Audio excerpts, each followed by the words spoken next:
Welcome to the CS Joseph podcast. I'm your host, CS Joseph, and today's question from the Acolyte members yet again, which I'm loving this new thing where we're getting tons of questions and actually getting the questions that the community cares about actually answered.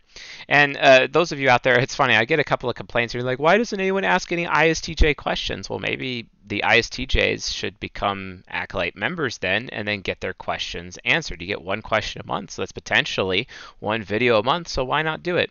You just got to understand, folks, is that out of the 16 types, people take our tests so we know what type they are, and we can see statistically that certain types within our community are more willing to pay money versus other types who are not, for example. Like, for example, the type that watches and consumes our content the most is the ESTP, yet the ESTP is the type that spends the least amount of money.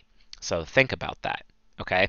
This happens all the time and it skews the statistics. It's not that I'm showing favoritism towards the various types in terms of these questions, it's just that like there's a subset of members with certain types who are asking these questions. So if you guys want to see more variety in terms of the answer to these questions, well, please participate in the members area and then get these questions submitted to me, and we'll definitely get the other 16 types added. In fact, the last video we did was an INFP question, which was awesome to get that. And today, it's an ENTP question. And the question goes like this: how to stop being a clown as an ENTP, or how to stop being desperate for laughs as an ENTP? Oh my God. What a question, because I am like insanely guilty for that. My dad used to be like the class clown even as an ENFJ, and so he would understand, but I too became the class clown definitely as an ENTP when I was like 5, 6, 7, 8. It's just like when I was 6 years old, I started gaining a lot of weight, and I basically was the fat kid in school since like my entire life. So as a result of that, no one really cared to pay any attention to me whatsoever because everyone just kind of wrote me off as like an absolute total loser. And to be fair, I kind of was, especially, when it comes to having parents that taught me weakness instead of refusing to teach me anything about strength because they were afraid of who I might become. So they intentionally kept me weak basically because they likely saw me as someone who was potentially dangerous if they were to actually teach me any form of strength at all, because they were kind of afraid of the potential of my own personal masculinity, which is actually very common amongst ENTP boys, parents of ENTP boys. So parents, if you're out there and you have an ENTP boy, make sure that you emphasize strength, because the thing that you are worried about your son becoming, you're actually going to create the thing that you fear if you continue to teach your son weakness instead of strength. I promise you. So make sure you don't do that.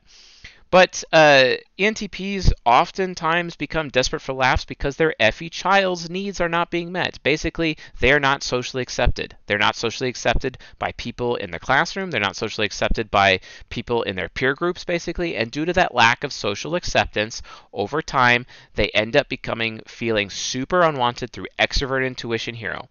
And then it just gets worse and worse and worse. And then all the other cognitive functions within the ENTP's brain basically are trying to somehow create or get something going, get something started, because they're a starter type, to get people to at least potentially want and accept the ENTP. Want and acceptance are probably the biggest needs an ENTP has mentally: being wanted, being desired by others, being accepted by others. And ENTPs, especially in Western society, are just not. They're way more accepted in like Japan or Eastern society, but they are not accepted in Western society, because Western society is mostly SJ oriented, and NPs are the opposite of SJ. So ENTPs are often just basically shat on a regular basis by society as a whole. And this is no different than like the education system, etc. And that could be a problem. But really, how do they stop being desperate for laughs? Well, it really comes down to, are they able to meet their needs in terms of being accepted or wanted? And the reality situation is no. This is why people like David Goggins, who is an ENTP, actually exists. And this would be like something I would highly recommend for ENTPs to check out his work, or especially his book, talking about his journey with pain, where he had to get to the point where he sought pain because he realized pain gave him strength, because all ENTPs out there are afraid of being weak. That's like our biggest fear, is being weak to the point. And that's why we push ourselves too far. I pushed myself too far. I was doing martial arts at my belt test. I ended up breaking my foot. It's still healing. That was in October. It's now almost January. Absolutely ridiculous. And I haven't been able to do much of exercise or anything, and then I end up feeling weak as a result. That's why I'm just focusing everything I have on doing very, very deep keto fat loss right now as a stopgap until I get back into my regular martial arts. Martial arts helps me redirect that. Martial arts teaches strength, but it also teaches discipline. Another example of how to parent your ENTP properly instead of keeping them away from those things. So that is something that you parents need to pay attention to. But again, it's not so much that the ENTP is desperate for laughs. It's really that they are desperate for acceptance. And sometimes the SE demon, because the any hero is not being wanted, the FE is not getting, the FE child is not getting any acceptance whatsoever. The TI parent, especially as a child, is underdeveloped at that point in time, and it may actually be underdeveloped in the person who's asking this question. And then introverted sensing inferior is constantly uncomfortable as a result because they are so unwanted. And NI and Nemesis is just worrying about what's going to happen next. And TE critic is just not willing to listen to anybody and so frustrated because everyone's giving this person advice, and then the ENTP tries out that advice, but it doesn't even work for them, so they're just getting upset. And then they have no moral code or principles to even follow to begin with, so why bother?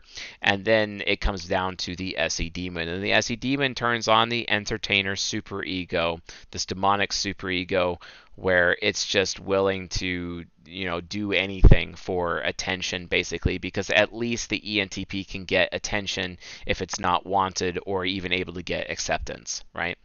So really, it all comes down to strengthening yourself. You as an ENTP need to get to the point where you actually have to develop the self-discipline to have a thick skin.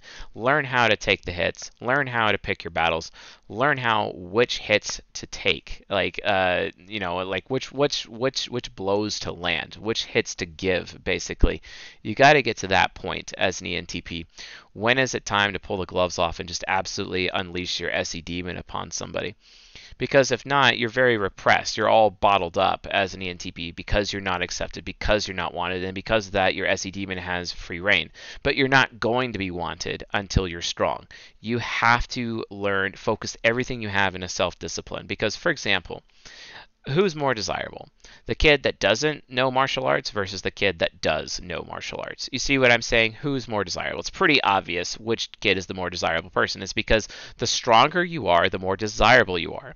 And the stronger you are, the more desirable you are, which means more people will be more likely willing to accept you as a person because they accept you as a person of strength, right? So that's how you stop being desperate for laughs. Stop trying to, be the clown as the ENTP. It really comes down to you developing your own personal strength as a person. Your ability to endure hardship, your ability to persevere, your ability to have self-discipline, your ability to force yourself to do things you don't want to do, your ability to seek pain, your ability to get yourself out of your comfort zone, right? That's a big one, huge one. Your ability to never give up and keep going no matter how much it hurts, no matter how difficult it is, that you never actually really ever give up, especially giving up on yourself, for example. And you keep pressing on. Like me, for example, I failed my belt test at martial arts, for example. And guess what? I'm going back again to do it again. And it's going to hurt. It's going to be 4 hours of pain. It's the most physically demanding thing I've ever done. There's people who've been in the military and said they never did anything that physically demanding when they were in the military. That's how crazy this belt test was. But guess what? That's what I'm going to be doing, right? And I'm not going to give up. It's like even like some instructors are like, "Oh, Chase, you want to give up?" And I'm like, "Don't you take this away from me." It's like, really, do you want all of my pent up rage directed at you? Leave me alone and let me continue the test, even if I fail. You see what I'm saying? That's how important it is. It's that true grit, basically. Okay, so true grit is actually how you stop being desperate for laughs. How you stop being desperate for acceptance. You're not accepted because you're weak. That's literally the facts. So, you want to be accepted, you need to make yourself strong. And guess what? Make yourself strong requires growth. And growth, folks, is painful. That's the truth. So, anyway, thanks for watching, guys. Hopefully this episode helped you out and the question was answered. And with that, I'll see you guys tonight.